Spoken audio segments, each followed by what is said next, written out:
What's up people, welcome back to International. I'm sure you have already guessed what this video is going to be about from the title. First, I'm going to give you a tour of the apartment that we live in and then talk about how did we rent this apartment from a real estate agent, how did we find the apartment, how many apartments did we inspect before actually getting one apartment, because renting an apartment has been such a trouble lately. And then at the end, we're going to talk about what are the possible accommodation options for you if you're planning to come to Australia as an international student or migrating to Australia. So, if you want to know everything about accommodation as a migrant or an international student in Australia, then this video is just for you.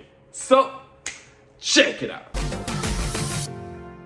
Getting back to the video, but before I give you the tour of my apartment, I want you guys to hit the like button because we want to hit 1000 likes on this video and share this video with your friends so even they get to know how to rent a property in Australia if they are coming to Australia as well.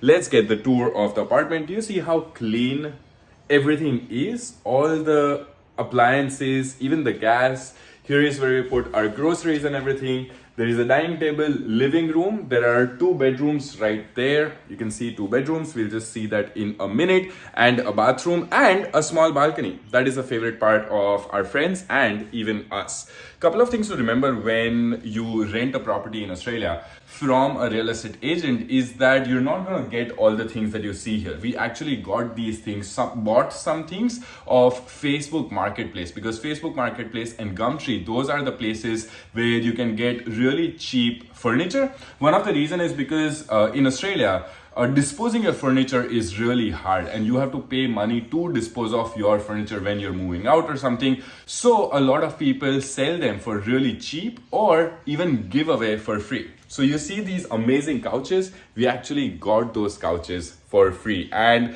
they are amazing. So that is on you to look for right things and rent a van and go and pick up those things from the city. Another thing is that we don't live in the city. We are in Adelaide right now, but we don't live in the city. We live just outside the city. There is a suburb called Wayville. Here is the balcony, by the way. It's just starting to rain, but it's great. You know, you can see all the apartments from here. Other apartments, you cannot make a lot of noise obviously because, you know, apartments are super close. If you guys want a hip lifestyle, live in the CBD, live in the heart of the city, because all the bars, clubs, a lot of universities as well would be in the city, and then you can live just outside the city. Here are the bedrooms and the bathroom. So the one that you see here, this is Daya's room. Daya is my housemate and this is my room. So I also have the balcony. I cannot go in the balcony from my room. I have to go outside, but still, you know, it's not a bad view. Here is our bathroom. We actually don't have dryer or washing machine. They're like super expensive. And when we want to do laundry, what we would do is that we would just go to laundromat. So there are these places where you can just go and do laundry. They have dryer as well and then come back. Moving on to how much did it cost us to get this apartment.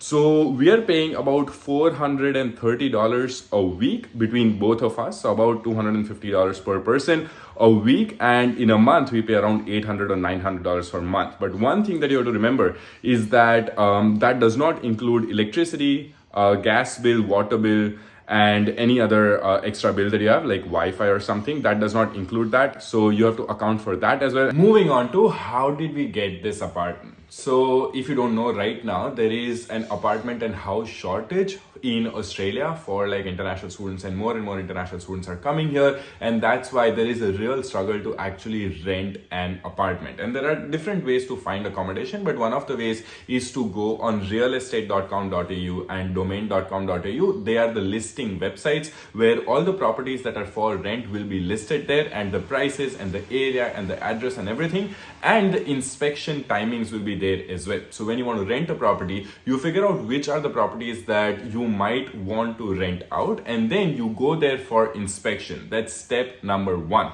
to shortlist and go for inspection. Now the problem is, because there are so many people who want to rent properties, there are 30 or even 40 people coming to rent their property, a single property, and then all these 30 or 40 people will apply. So the real estate agent will tell you that here is the website, you can go and fill out all your informations. So about yourself, your payslips, your job, your references, your previous landlord's references, all the things that you have to fill in. That is step 2. Then all those applications, real estate agents will shortlist and pull out 5 or 6 applications that actually match the criteria that the owner has, and then send those applications to the owners, and then owners figure out which is the best suited renters for an apartment, and then they ask them if you want to rent this apartment or not, and if they agree, then they actually get this apartment. So before getting this apartment, we had actually looked for 12 or 13 houses and apartments, and we had applied for those, and then we got rejected in all of those. It actually took us 2 to 3 months to find this apartment. Also, our criteria was quite specific as well. We were looking for an apartment in the city or just outside the city. We did not want to go further out in the suburbs because I work in the city. They also has a full-time job. So we wanted something in or around the city. And finally, we got this apartment. Moving on to the 3 ways you can find accommodation for yourself. But before I get into that, if you haven't hit the subscribe button, hit the subscribe button and turn on the notification bell. Like this video because we really want to hit 1000 likes on this video, and share this video with your friends. Moving on to the easiest way to get a property or a room in a shared house. So first is getting a room in a shared house. There's already be a bunch of people living in that house. There'll be like 3, 4, 5 bedroom houses in different cities, and then there is an empty room in that house, and then you're applying for that room. So the website for that is flatmates.com.au. Across Australia, you'll be able to find houses there or rooms in houses there. Another one is Facebook groups. So there are a lot of groups like accommodation in Melbourne, accommodation in Sydney, Brisbane, Adelaide, Perth, anywhere where you want to go to. So add yourself in those Facebook groups, and then whenever people list their property saying that they're looking for a housemate, then apply and talk to them, and then apply for those rooms in the houses. One of the important thing to know is where do you want to live, which suburb you want to live, and what kind of lifestyle you want to live. But that is for another video. If you have any questions from this video,